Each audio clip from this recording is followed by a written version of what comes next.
Well. We are yet again. Okay, not yet. I'm sorry, it's been a while since I've made the video, okay? And, hello. Welcome back. Hey, I'm sorry for not posting that much anymore, but I'm still here, okay? I've just been very busy, and, knowing that, I have a lot to do, and I had a lot to do, and I'm sorry, it's been a while since I spoke English. I have a lot of chores to do, so yeah, it's hard to maintain a consistent posting schedule, and just trying to start my recording. So today we're back in extra history, and we're back in World War One, the Seminal tragedy, one fateful day in June. So if you didn't know what specific day they're talking about, they might actually talk about June 28, 1914, and that's when Franz Ferdinand was assassinated in Bosnia-Herzegovina by a Serbian nationalist. I forgot. Bosnian Princip, was that? Yeah, Gavrilo Princip. I forgot the name, but I remember it has like the word Princip on it. So, hey. So it's been a while, and the last episode we've talked about the inevitability of this war, and how big was this war, how modern this war would become. So here is part 2.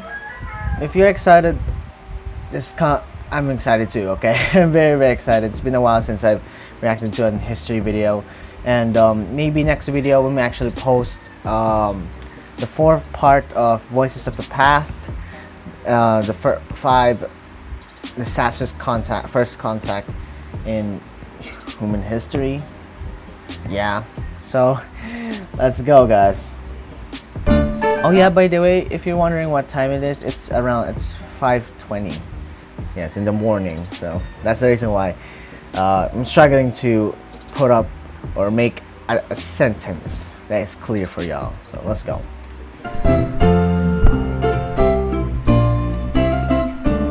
Oh yeah, by the way, this video will be in the description down below, and this channel is going to be in the description down below. Oh god, I'm sorry. Let's go. Alright, the stage is set. Now let's put the players in their places. The curtain opens on the back of a rundown cafe in Belgrade. A young man comes in carrying a package and takes a seat at a table with a handful of other young men huddled around. They still to a hush as he opens the package. Inside is a single piece of paper, a newspaper clipping. The one who brought the package bends over to stare at the page. One of the other young men slides a candle across the table so he can better see. Before him, circled in red, is a headline, and it reads, Archduke Franz Ferdinand to visit Sarajevo. Sarajevo is in Bosnia-Herzegovina, right? Yeah. Correct me if I'm wrong.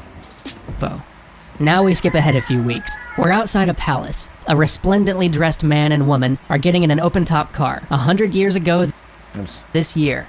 He is dressed in bright, blazing blue. Okay. His chest is full of medals. On his head, a grand horsehair cap. She is wearing a flowing white dress and laughing. He helps her into the car. This is Franz Ferdinand, the Archduke of Austria, next in line for succession to the throne, accompanied by his wife Sophie. They've come to Sarajevo to watch military maneuvers, but really that's an excuse. It's their anniversary. They've come to get away from the stifling courts of Austria, where the Archduke's marriage to Sophie will never be accepted due to her low birth. She was, after all, only a countess. But things have been really tense in this part of the empire. The Serbian agitators have been acting with increased boldness to demand a Serbia free and independent from Austrian rule. And this day, of all days, falls on the anniversary of one of the greatest battles in Serbian history, the Battle of Kosovo. It's one of the great rallying points of the Serbian people, a point of national pride. To Serbian nationalists, this is one of their proudest days. And to them, for the Archduke of Austria, the symbol of their oppression, the embodiment of foreign rule, to come here on that day was the greatest... I don't know much about the Battle of Kosovo, but it's interesting. It's very interesting. We might actually check that out. And oh yeah, by the way, there will be a video going to be posted here reacting to the December's Revolution, because I remember I saw someone suggesting me to react to that. So, but it's made by Epic History TV, so that video might actually be in the next video, or maybe the other next video, because I have a lot of videos that I want to finish. I want to finish this series, the Voices of the Past series. So let's go. Insult.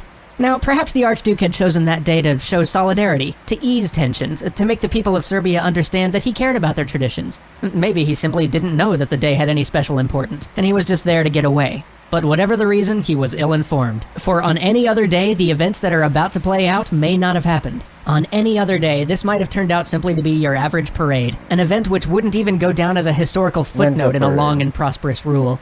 But something had to happen on this day. It was too symbolic, too important, too grand of a story. And so the first domino is placed in the mad and improbable events of this 28th day of June 1914.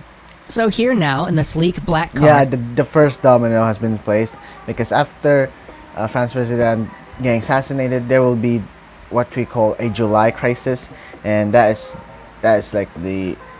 pre-World War One. It's maybe before the start of World War One, and then after that, World War One. Correct me if I'm wrong, okay?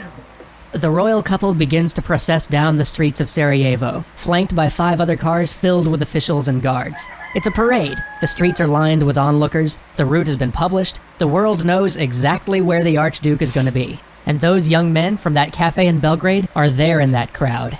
They are nationalists. They're patriots. They're assassins and terrorists. They call themselves Young Serbia, and are part of the much more ominously named Black Hand. And they are angry. Angry in the way that only young men can be. And when I say young, I mean that barely any of them had reached the age of 20. What? Oh. This is you. Wait, no. This is you. And you want to conquer the world of Albion? Oh. They had in them an anger born of ideals, or they had ideals to rationalize their anger. A boldness born of a cause, or a cause to justify the brash kind of risk-taking that truly borders madness. But however you view them, here they were, hidden in the crowd, intent on killing the Archduke. One by one, the Archduke's car passes his would-be assassins. Nothing happens. No attempt on his life. 2 of his assassins ended up succumbing to fear and couldn't go through with the deed. One felt pity for his wife sitting in the car and just couldn't bring himself to pull the trigger. Okay. Another one had an equipment malfunction. And so, one by one, Ferdinand passed them, none the wiser, smiling and waving to the crowd, smiling and waving in an open-top car so the world could better see. But at last, on the Commercia Bridge, an assassin finally steps forward and throws a bomb at the Archduke's car. Seconds before it lands, Ferdinand sees it and dives behind the door of the car as the bomb passes over him and bounces into the street behind. An explosion rips through the ground. Yeah, the first assassination, what do you call that again? It was a fail. He threw a bomb, it missed, and that's where Franz Ferdinand's car went in a different route to escape the assassins. But I'll just let the video play. Mangling the car following them and leaving 20 people wounded and bleeding on the street.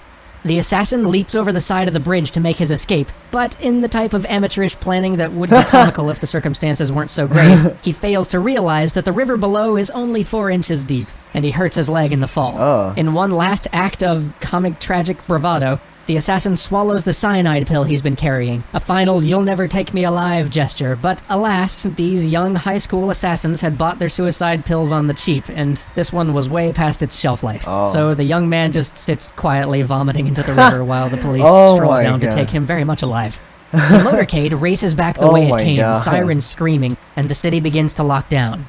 Another of the young men, a 19-year-old named Gavrilo Princip. There we go, Gavrilo Princip. Yeah, okay. Watches the cars go by, heart sinking. So it's done, he thinks to himself. It's off. The Archduke is alive. The assassination's failed.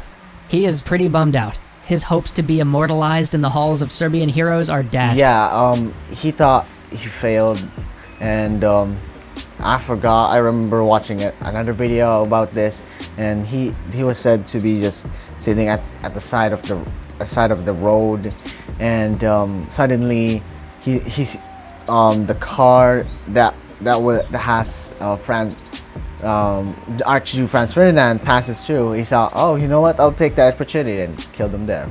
Okay, that's just an oversimplified version. Okay, let's go. All his dreams of glory just shattered. Overall, it's been a pretty lousy day. So he goes off to pout, thinking maybe a snack will make me feel better.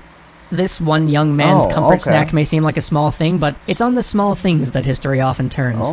Back at City Hall, the Archduke and the mayor are having words. The mayor proposes that the Archduke and Duchess should continue on their trip, but the Archduke thunders back something like, "Are you crazy? You'd have us visit museums while bombs explode on your streets?" And then, in a gesture of gallantry that you don't often see anymore, he proposes instead that they immediately visit the hospital.